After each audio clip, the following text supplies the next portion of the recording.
السلام علیکم ورحمۃ اللہ وبرکاتہ۔ الحمد للہ رب العالمین والصلاة والسلام علی رسولہ النبی الکریم۔ اللہم صلی علی محمد وعلی آل محمد کما صلیت علی ابراہیم وعلی آل ابراہیم انک حمید مجید۔ اللہم بارک علی محمد وعلی آل محمد کما بارکت علی ابراہیم وعلی آل ابراہیم انک حمید مجید۔ آج ہمارا پہلا دن ہوگا، سیرت النبی کی کلاس ہے، اور آج ہمارا پہلا دن ہے۔ آج ہم اللہ کے فضل سے سیرت النبی کا آغاز کریں گے۔ سیرت النبی کتنا اہم مضمون ہے، یہ شاید ہم نے کبھی غور فکر ہی نہیں شاید کیا۔ سیرت کس کو کہتے ہیں؟ سیرت کا کیا مطلب ہے؟ تو سیرت کا لفظ جو ہے وہ سارا یا سیرو سے نکلا ہے، اور اس کا مطلب ہوتا ہے ٹو واک، چال چلن، چلنا، طریقہ زندگی اور بایوگرافی۔ سیرت کسی کی بھی ہو سکتی ہے، مطلب سیرت عائشہ، سیرت ابوبکر، سیرت عمر۔ اس لیے ہم سیرت النبی جب کہتے ہیں تو وہ نبی اکرم صلی اللہ علیہ وآلہ وسلم کی طریقہ زندگی یا آپ کی لائف، آپ کی بایوگرافی کے بارے میں ہم بات کرتے ہیں۔ اوور دی ایئرز، سالوں سال گزر گئے ہیں۔ اب سیرت کا اگر صرف اکیلا لفظ استعمال ہو تو اس کا مطلب یہی ہوتا ہے کہ حضرت محمد صلی اللہ علیہ وآلہ وسلم کی زندگی کے بارے میں بات ہوگی۔ اور سیرت اتنا مشہور لفظ ہو چکا ہے کہ دنیا کی بے شمار زبانوں میں سیرت اگر لفظ لکھیں تو اس کا مطلب یہی ہے کہ حضرت محمد صلی اللہ علیہ وآلہ وسلم کی زندگی کے بارے میں اس میں معلومات ہیں۔ سیرت اتنا اہم مضمون ہے اور اتنا پسندیدہ مضمون ہے، اور اس پہ اتنا لکھا گیا ہے کہ اس پر تقریباً 5 لاکھ کتابیں لکھی جا چکی ہیں۔ تاریخ انسانی میں کوئی بھی ایسا شخص آج تک پیدا نہیں ہوا، تمام انبیاء سمیت، جس کے بارے میں ہمارے حضرت محمد صلی اللہ علیہ وسلم کے بارے میں جس طرح لکھا گیا ہے، جیسے میں نے بتایا 5 لاکھ کتابیں لکھی گئی ہیں، تو دوسری کوئی شخصیت ایسی نہیں ہے جو اس کے 1000ویں حصے تک بھی پہنچ سکے۔ یعنی اور کوئی ایسی شخصیت نہیں ہے جس کے بارے میں کوئی 5000 کتابیں بھی لکھی گئی ہوں۔ ٹھیک ہے، اور یہ اللہ تعالیٰ کا بہت بڑا، یعنی آپ صلی اللہ علیہ وسلم کے لیے معجزہ ہے اور بہت بڑی بات ہے۔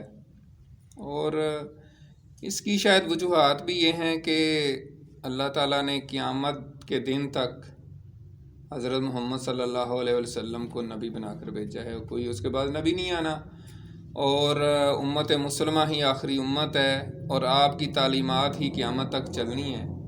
تو اس لیے آپ صلی اللہ علیہ وسلم کی ہر ادا، ہر بات اور ہر عمل کو محفوظ رکھا گیا ہے۔ جس طرح قرآن مجید کی حفاظت کا اللہ تعالیٰ نے ذمہ لیا ہے، تو مفسرین، محدثین کہتے ہیں کہ قرآن مجید جو ہے وہ اگر اس کا ذمہ لیا ہے تو قرآن مجید کی تفسیر جو ہے وہ حضور پاک صلی اللہ علیہ وسلم کی ذات ہے، تو اس کی حفاظت کا بھی ذمہ پھر اس میں آتا ہے۔ تو اس وجہ سے آپ صلی اللہ علیہ وسلم کی ساری تعلیمات، سنت، ہر چیز جو ہے نا اس کی حفاظت کی گئی ہے۔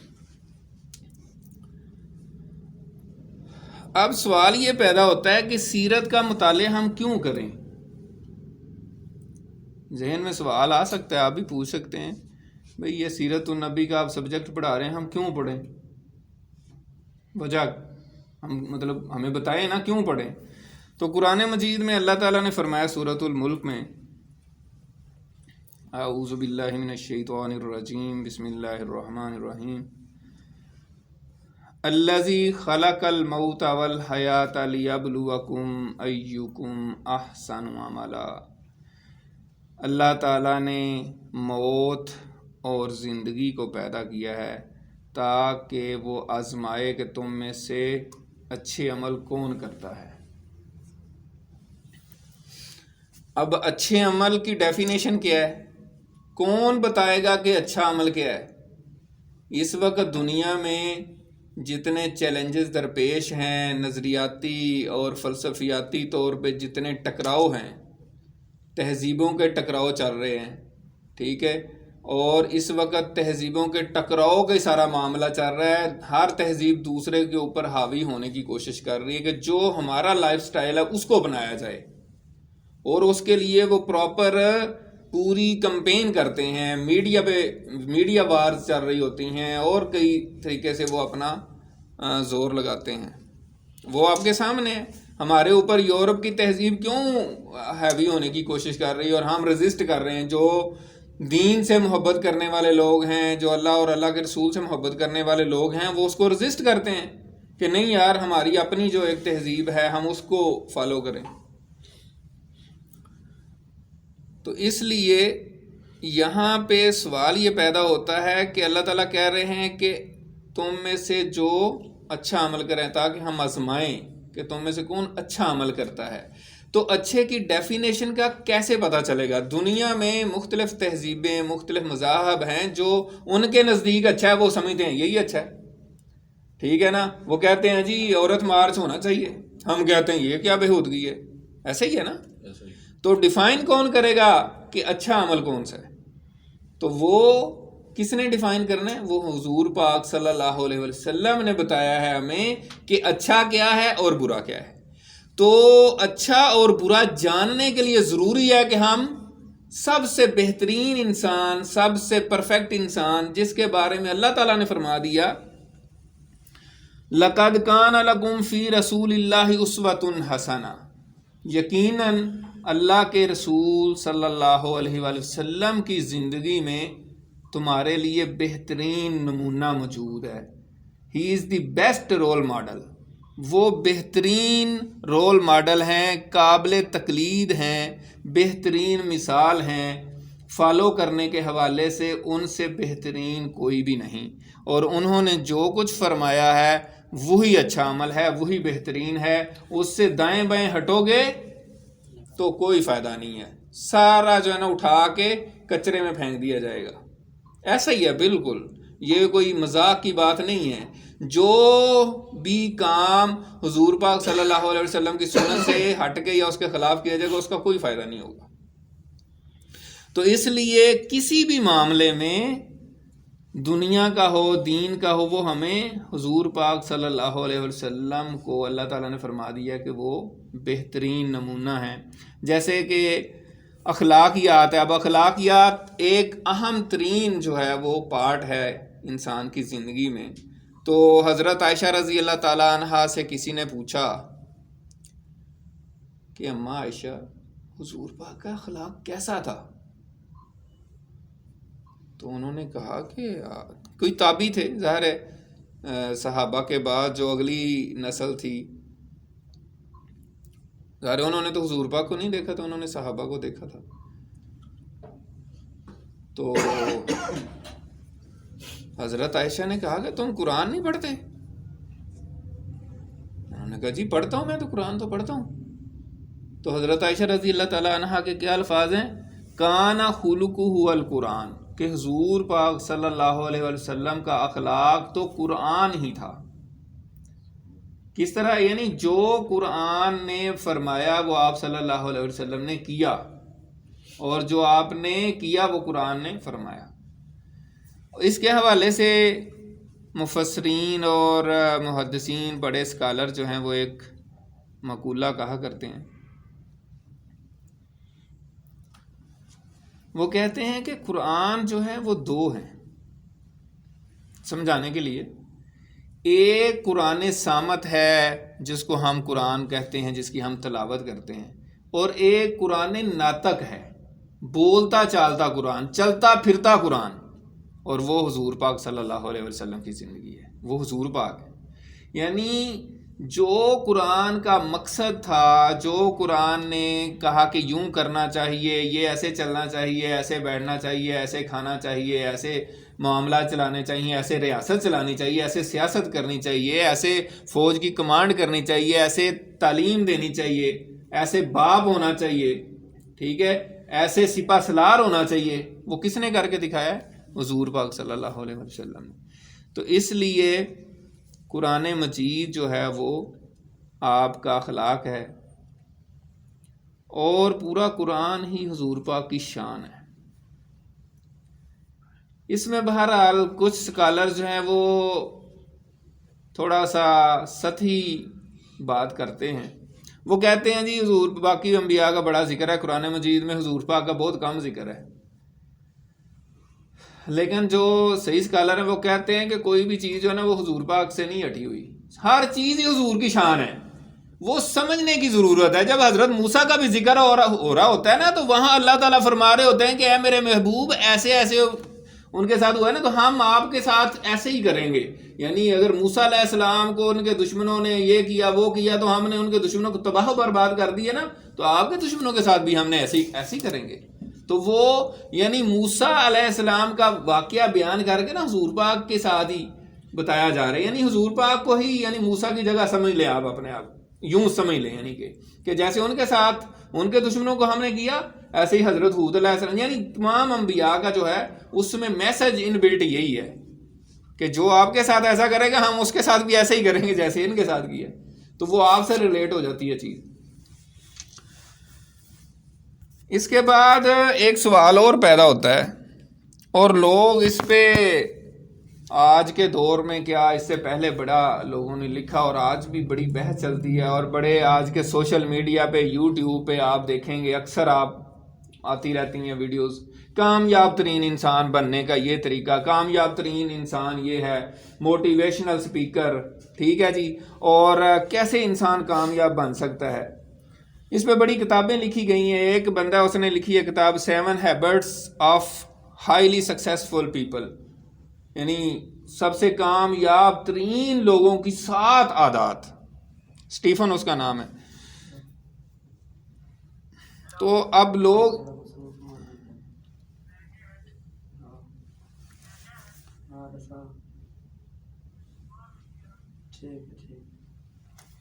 تو اس میں جو ہے یعنی لوگ اس طرح کی کتابیں پڑھتے ہیں کہ میں کامیاب ہو جاؤں، ٹھیک ہے، کامیابی کے لیے مختلف لوگوں نے کتابیں لکھی ہیں، کامیابی جو ہے نا زندگی میں کامیابی حاصل کریں، سکسیس کیسے حاصل کریں، سکسیس حاصل کرنے کے اتنے اصول، اتنے قواعد، آپ کبھی یوٹیوب پہ دیکھیں گے تو بڑا کچھ آپ کو نظر آئے گا، ٹھیک ہے۔ تو کامیاب ترین انسان کون ہے؟ پوری تاریخ انسانیت میں حضرت آدم سے لے کر آج تک اور قیامت کے دن تک، کم از کم آج تک ایک انگریز سائنسدان تھا مائیکل ہارٹ، اس کا بڑا مشہور نام ہے۔ اس نے پوری تاریخ انسانی کو کھنگالا، ریسرچ کی۔ آپ کو پتہ ہے انگریز محنت کرتے ہیں، اس میں کوئی شک نہیں۔ دیکھیں یہ بات نہیں ہے کہ ہمارے وہ مخالف ہیں تو ہم ان کی جو اچھی بات ہے اس کو تعریف نہ کریں، وہ محنتی ہیں، جب کوئی کام کرتے ہیں تو بہت محنت سے کرتے ہیں۔ اس نے ریسرچ کر کے حضرت آدم سے اب تک جتنے بھی انسان گزرے ہیں ان پہ ریسرچ، اس نے کہا یار میں نا لکھنا 100 عظیم ترین آدمی جو پوری انسانی نسل میں گزرے ہیں نا، اس پہ میں نے کتاب لکھنی ہے۔ اس نے ساری تاریخ انسانی میں سے ڈھونڈ کے چن کے وہ پوری لسٹ بنائی 100 لوگوں کی، ٹھیک ہے۔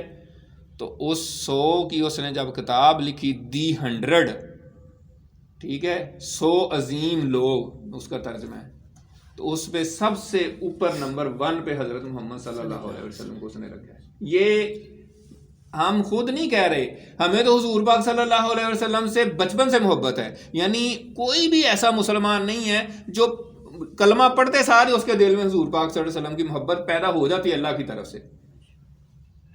گیا سے گیا مسلمان ہو، آپ کہیں جی میں بڑا نمازی ہوں، روزے رکھتا ہوں، تلاوت کرتا ہوں، میں قرآن پڑھتا ہوں تو میں بڑا عاشق رسول ہوں، ٹھیک ہے، اچھی بات ہے، لیکن ایسے مسلمان ہیں جو کوئی اتنے نمازی بھی نہیں ہوتے، کوئی اتنے حاجی بھی نہیں ہوتے، کوئی اتنی تلاوت، لیکن حضور پاک کے بارے میں کوئی خدا نہ خواستہ ایسی بات کرے تو وہ کہتے ہیں میں اس کی گردن ہی اڑا دوں گا، اور ایسا بڑی تاریخ میں مثالیں ہیں۔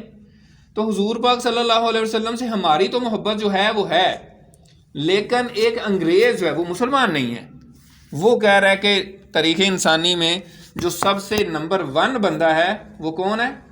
حضرت محمد صلی اللہ علیہ وآلہ وسلم۔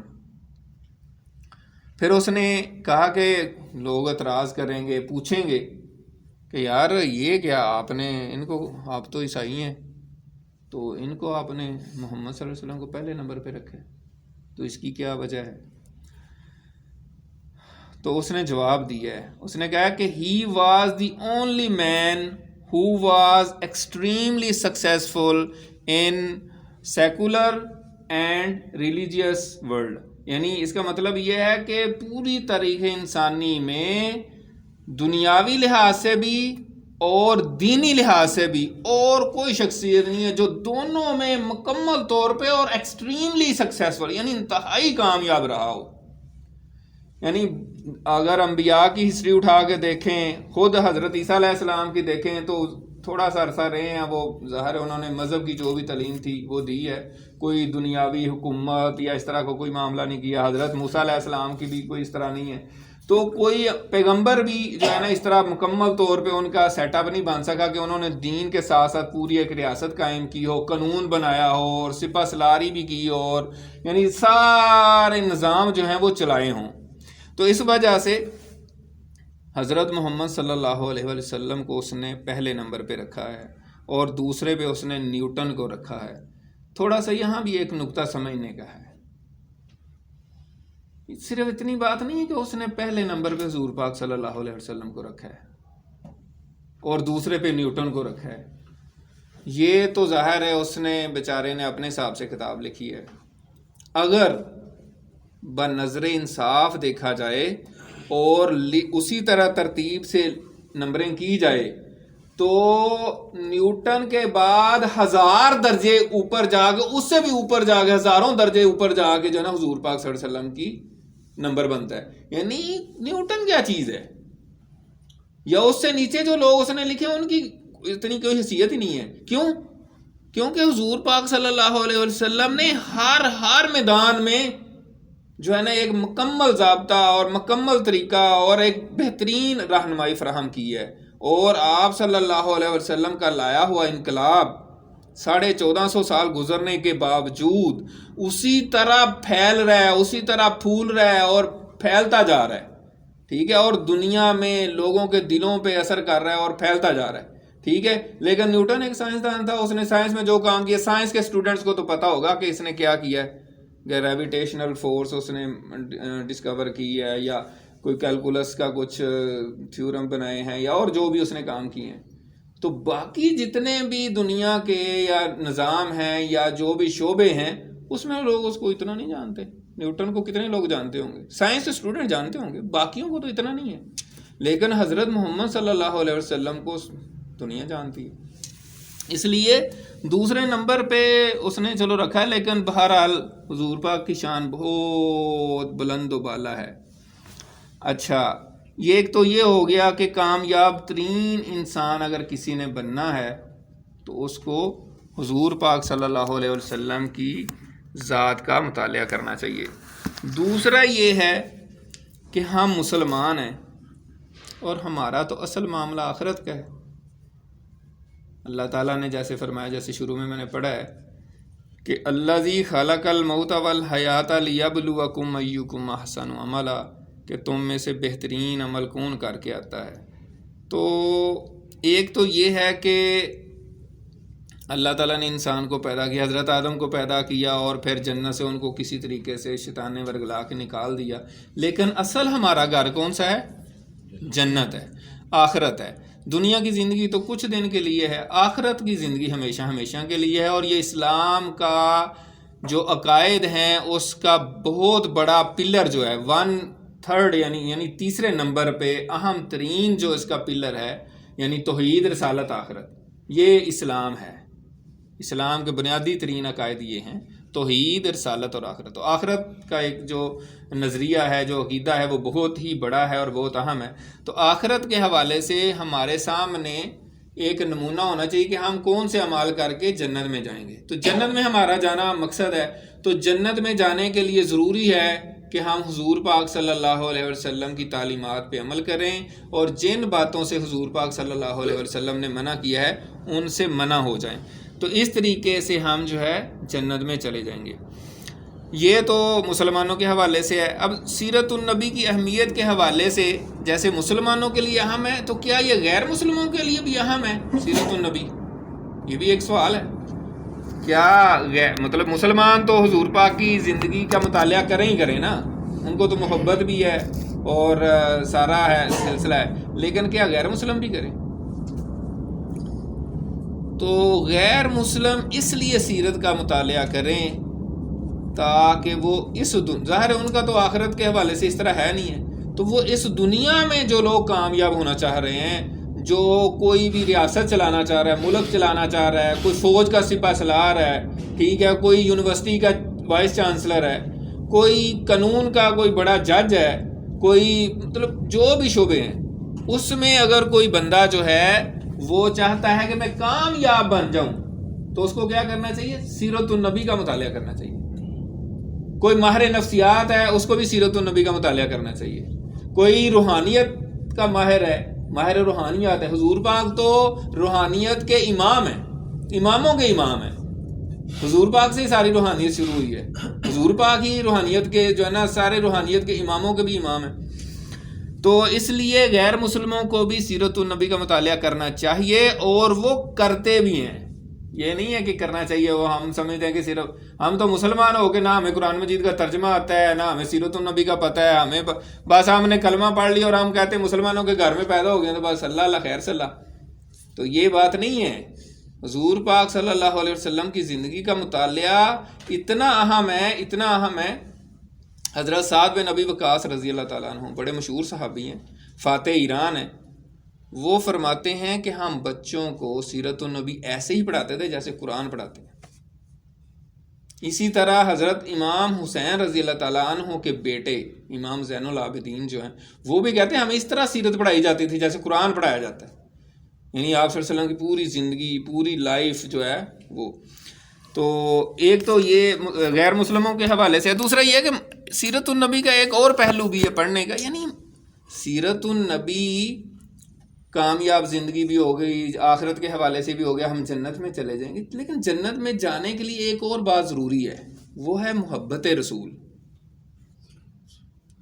تو ہم سیرت کا مطالعہ اس لیے بھی کریں کہ ہمیں حضور پاک صلی اللہ علیہ وسلم کی محبت حاصل ہو. کسی شخص کی محبت تبھی صحیح طرح حاصل ہوتی ہے جب آپ اس کی لائف پڑھیں، اس کے بارے میں جانیں وہ کیا ہیں، کیا کرتے ہیں، کیا کھاتے ہیں، کیا پیتے ہیں، کس طرح ان کا زندگی کا سٹائل ہے. جس سے محبت ہوتی ہے بندہ اس کے بارے میں جاننا چاہتا ہے کہ یار میں اس کے بارے میں جانوں. تو محبت رسول جو ہے وہ ایمان کا بنیادی ترین جو ہے وہ حصہ ہے. حضور پاک صلی اللہ علیہ وسلم کی حدیث ہے کہ تم میں سے کوئی بھی شخص مومن نہیں ہو سکتا جب تک میں اس کو اس کے ماں باپ بہن بھائی تمام رشتہ داروں سے بھی زیادہ محبوب نہ ہو جاؤں. تو اس کے بعد پھر کیا بات رہ جاتی ہے. اسی طرح حضرت عمر رضی اللہ تعالیٰ عنہ کی بڑی مشہور حدیث ہے، آپ نے سنا بھی ہوگا واقعہ یہ، کہ ایک دفعہ حضور پاک صلی اللہ علیہ وسلم کے ساتھ جا رہے تھے. تو حضور پاک صلی اللہ علیہ وسلم سے حضرت عمر رضی اللہ تعالیٰ عنہ نے کہا کہ حضور مجھے آپ سے بہت محبت ہے. آپ نے فرمایا کتنی؟ تو حضرت عمر کہتے ہیں کہ ساری دنیا کے انسانوں سے زیادہ محبت ہے، اپنے ہر بہن بھائی سے بھی، ہر انسان سے زیادہ. تو حضور پاک صلی اللہ علیہ وسلم نے پوچھا کہ عمر اپنی جان سے بھی زیادہ؟ تو انہوں نے کہا کہ نہیں، جان سے زیادہ تو نہیں. تو آپ نے ہاتھ ایسے پکڑ کے جا رہے تھے، حضور پاک نے ان کا ہاتھ پکڑا ہوا تھا، آپ نے ہاتھ جھٹک دیا، کہا کہ عمر ابھی پھر تو مومن نہیں ہے. تو اس کے بعد حضرت عمر نے پھر سوچ کے مطلب انہوں نے کیا کہتے ہیں نیت دوبارہ اپنی درست کی، نیت کو ری سیٹ کیا. تو انہوں نے کہا کہ حضور مجھے اب آپ اپنی جان سے بھی زیادہ پیاری ہیں. تو آپ نے فرمایا الآن یا عمر، الآن، اب بات ہوئی ہے، اب بات بنی، اب تم نے ایمان کی اصل سٹیج پہ پہنچ گئے ہو. تو محبت رسول جو ہے یہ اسی طرح حاصل ہوگی جب ہم آپ صلی اللہ علیہ وسلم کی زندگی کو پڑھیں گے، اور اسی سے پھر ہماری کردار سازی ہوگی. ہم اپنے نوجوانوں کو، اپنے بچوں کو، اپنے ہر جتنی بھی نئی جنریشن ہے ان کو سیرت النبی کا مطالعہ کروائیں، ان کو ٹیچ کریں، ان کو پڑھائیں، سکھائیں، تاکہ ان کو حضور پاک صلی اللہ علیہ وسلم کی زندگی جو ہے نا ان کے سامنے رہے اور اس طریقے سے وہ اپنی زندگی گزاریں. اب اس کے بعد مختصراً ٹائم تھوڑا رہ گیا، سیرت النبی پر کام کے حوالے سے تھوڑا سا میں بیان کرنا چاہوں گا. سیرت النبی پر جیسے میں نے شروع میں عرض کیا 5 لاکھ سے زیادہ کتابیں لکھی جا چکی ہیں، اور سیرت النبی پہ قدیم دور میں بھی بہت کام ہوا ہے، درمیانے دور میں بھی بہت کام ہوا ہے، اور جدید دور میں بھی بہت کام ہوا ہے. تو شروع میں ہی صحابہ کرام نے سیرت النبی پہ کام کرنا شروع کر دیا تھا.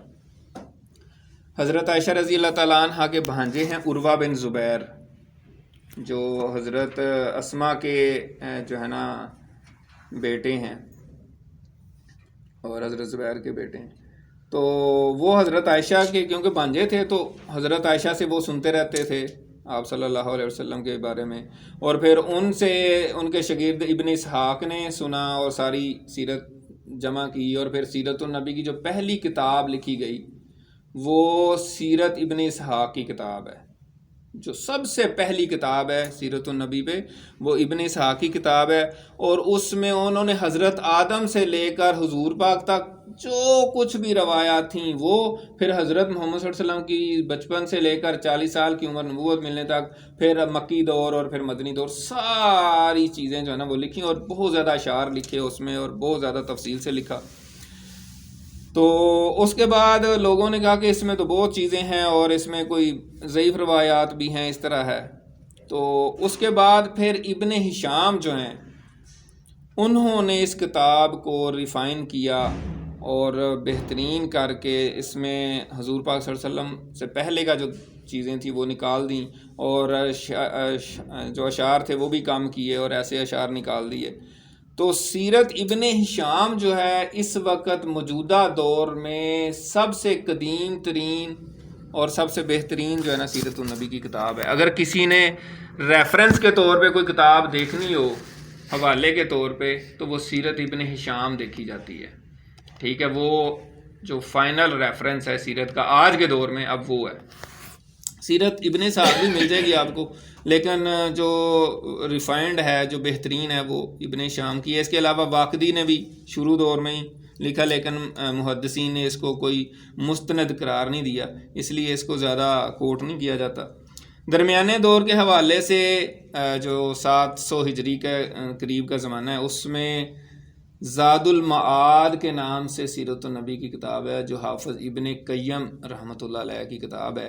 یہ اتنی اہم کتاب ہے کہ پوری دنیا میں اس کا ریفرنس چلتا ہے، اس کا حوالہ چلتا ہے، اور یہ بہت ہی بڑے اسکالر تھے اور انہوں نے سیرت النبی کو بہت ہی کمال درجے میں جا کے لکھا ہے. یعنی روحانیات سیرت اور فقہیات سیرت اور یعنی اور بھی جتنے نفسیات سیرت، یعنی جو بھی معاملات ہو سکتے ہیں وہ انہوں نے کور کیے. یہاں تک کہ طب نبوی کے نام سے جو کتاب لکھی گئی ہے آپ پڑھتے ہیں وہ اصل میں ان کی سیرت النبی کی کتاب میں سے نکالی گئی ہے. ان کی جو پوری کتاب زاد المعاد ہے اس میں ایک چیپٹر جو ہے وہ طب نبوی کا، اس کو علیحدہ سے نکال کے لوگوں نے کتاب کی شکل میں شائع کر دیا. تو ٹائم جو ہے وہ ختم ہونے کے قریب ہے. اس کے علاوہ سیرت ابن کثیر ہے. ابن کثیر نے جو تاریخ لکھی ہے البدایہ والنہایہ کے نام سے، اس کی پہلی 2 جلدیں جو ہیں وہ سیرت پہ ہیں. اور دور جدید میں جو سیرت النبی کی کتابیں لکھی گئی ہیں اس میں سیرت النبی شبلی نعمانی رحمۃ اللہ علیہ کی ہے، رحمت عالم ہے، محسن انسانیت ہے، اور اس کے علاوہ جو ابھی ہم پڑھیں گے الرحیق المختوم ہے، اور ضیاء النبی ہے، پیر کرم شاہ صاحب کی ہے، سیرت الرسول ہے. اس طرح یہ سیرت النبی کی جو آج کے دور میں ہیں، رحمت دو عالم ہے، اور مختلف کتابیں ہیں. آپ لوگوں نے کوئی بھی سیرت النبی کی کتاب کے حوالے سے پوچھنا ہو، تفصیل میں دیکھنا ہو، اس کی ڈیٹیل میں جانا ہو، یا مختلف کیٹیگریز کی کتابیں ہیں، مختلف ان کے یعنی مطلب کسی میں تفصیل سے لکھا ہوا ہے، کسی میں مختصر لکھا ہوا ہے، کسی کا موضوع کچھ اور ہے، یعنی کچھ ایسی سیرت کی کتابیں ہو سکتی ہیں جو صرف فوجی مہمات کے حوالے سے ہوں. تو یہ مختلف کیٹیگریز ہیں. تو انشاءاللہ تعالیٰ نیکسٹ لیکچر میں پھر باقی چیزیں ڈسکس کریں گے. تو اللہ تعالیٰ سے دعا ہے کہ اللہ تعالیٰ ہمیں محبت رسول عطا فرمائے اور آپ صلی اللہ علیہ وسلم کی سیرت پہ عمل کرنے کی توفیق عطا فرمائے اور نوجوانوں کو اس کی طرف لے کر آنے کی توفیق عطا فرمائے. وآخر دعوانا ان الحمد للہ رب العالمین. السلام علیکم ورحمۃ اللہ.